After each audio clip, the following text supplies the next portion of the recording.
বন্ধুরা আবার আজকে একটা নতুন রেসিপি নিয়ে চলে এসেছি। আজকে ভোলা মাছের কালিয়া করে দেখাবো। দেখুন আমি ছ পিস ভোলা মাছ নিয়ে নিয়েছি। ভোলা মাছটা ম্যারিনেট করব। আদা, হাফ ইঞ্চি আদা, 5 কোয়া রসুন আর একটা কাঁচা লঙ্কা পেস্ট করে নিয়েছি। লবণ,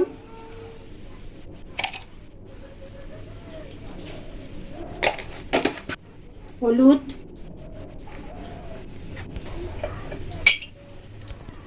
আর সর্ষের তেল।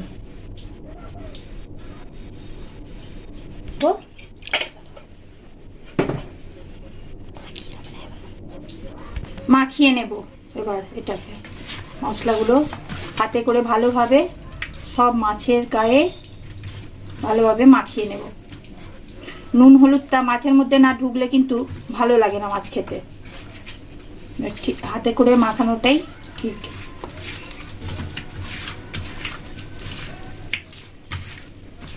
এছাড়া লাগছে পেঁয়াজ কুচনো, এছাড়া লাগছে ফোড়নের জন্য 2 টুকরো দারচিনি, 3টে এলাচ, ছোটো এলাচ, সামান্য একটু জয়িত্রী আর 4টে লবঙ্গ। আর লাস্টে দেওয়ার জন্য গরম মশলার গুঁড়ো ছোটো চামচের 1 চামচ, ঘি বড় চামচের 1 চামচ।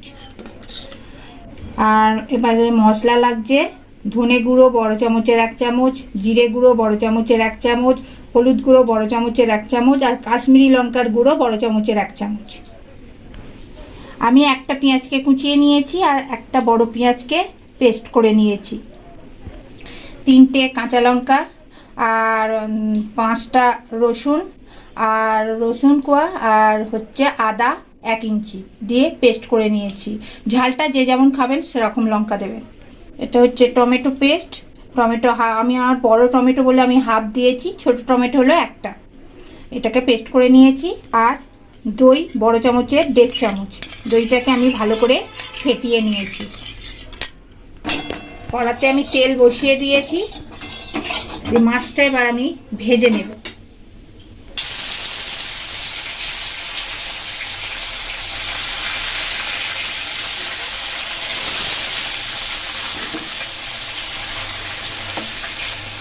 মাছটা ভাজা হোক।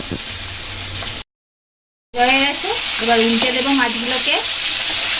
2 পিটি ভালোভাবে মাছগুলো ভেজে নেব।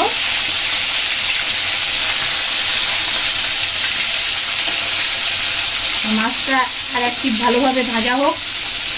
আমার মাছগুলো ভাজা হয়ে গেছে, এবার তুলে নেব।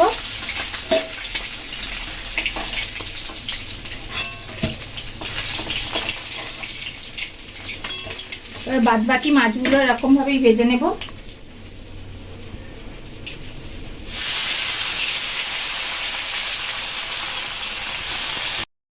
এবার ফোড়নে আঁচটা কমিয়ে দেব। 2টো দারচিনি স্টিক, সামান্য একটু জয়িত্রী, 4টে লবঙ্গ, 3টে ছোট এলাচ দিয়ে এবার পেঁয়াজ কুচিটা দিয়ে দেব।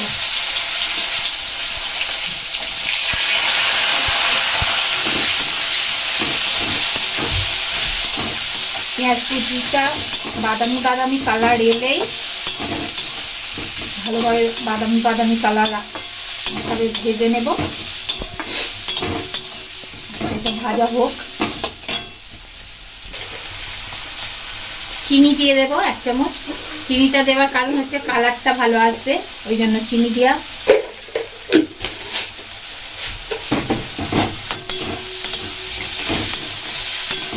দিয়ে এটা নেড়ে নেব। এটা একটু কালারটা বাদামি বাদামি কালার এলে তখন পেঁয়াজ বাটাটা দেব। তারপরে দেখাচ্ছি কিছু দিয়ে। দেখুন পেঁয়াজের কালারটা আমার চেঞ্জ হয়ে গেছে। এবার পেঁয়াজ বাটাটা দেব।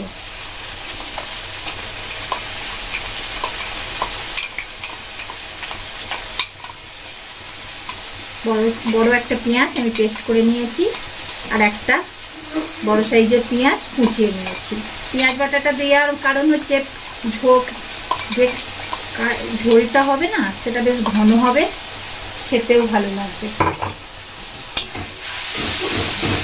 পেঁয়াজটা দিয়ে এবার ভালোভাবে ভেজে নেব।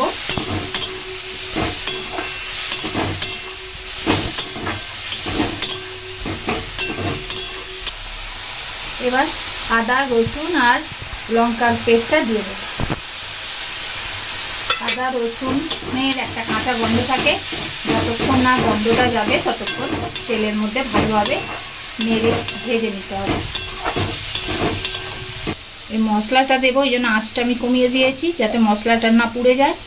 এবার কাশ্মীরি লঙ্কার গুঁড়ো, হলুদ গুঁড়ো, জিরে গুঁড়ো, ধনে গুঁড়ো দিয়ে দিলাম।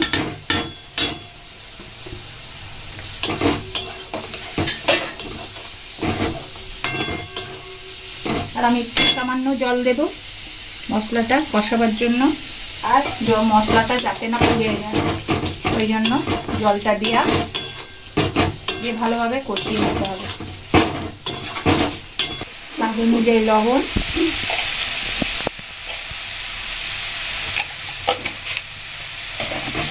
লবণটা দিয়ে ভালোভাবে কষিয়ে নিতে হবে।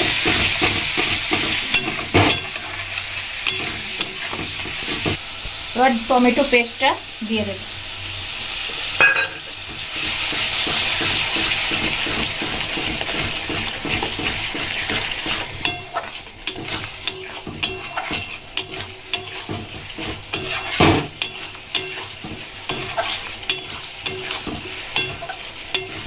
টক দইটা যেটা ফেটিয়ে রেখেছিলাম সেটা দিয়ে দেব।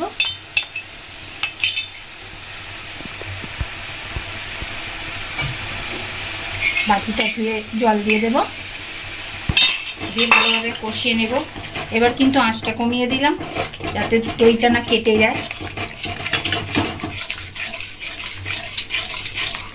ভালোভাবে মশলার সঙ্গে দইটা মিশিয়ে নেব। এবার মশলাটা আমার কষানো হয়ে গেছে, তেলও ছেড়ে দিয়েছে। এবার আমি জল দিয়ে দেবো, মাখা মাখা করবো, খেতে ভালো লাগবে।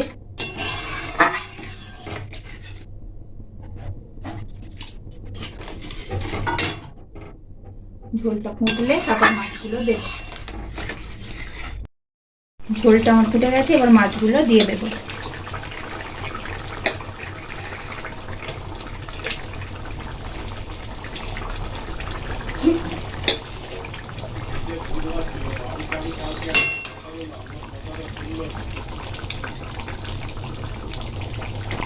এবার এইটা মাছটা দিয়ে খানিকক্ষণ ফোটাবো যাতে মাছের মধ্যে ঝোল মশলা সব ঢোকে।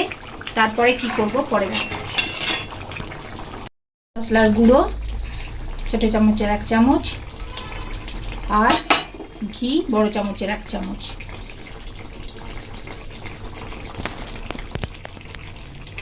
নামাবার আগে নেড়ে দেব। এরকম গা মাখা মাখা হবে খেতে, কিন্তু তবে ভালো লাগবে। বেশি ঝোল হলে ভালো লাগবে না, কালিয়া যেহেতু।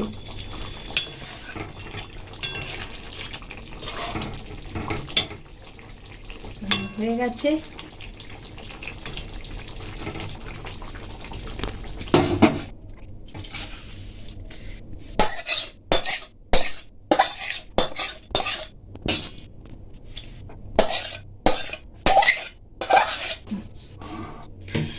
এরকমভাবে বাড়িতে রান্না করে খেয়ে আমার কমেন্টস বক্সে কমেন্টস করে জানাবেন কেমন লাগলো আজকের রান্নাটা। আর আমার চ্যানেলটা বেশি করে দেখবেন, সাবস্ক্রাইব করবেন, শেয়ার করবেন, বেশি করে লাইক করবেন। নমস্কার।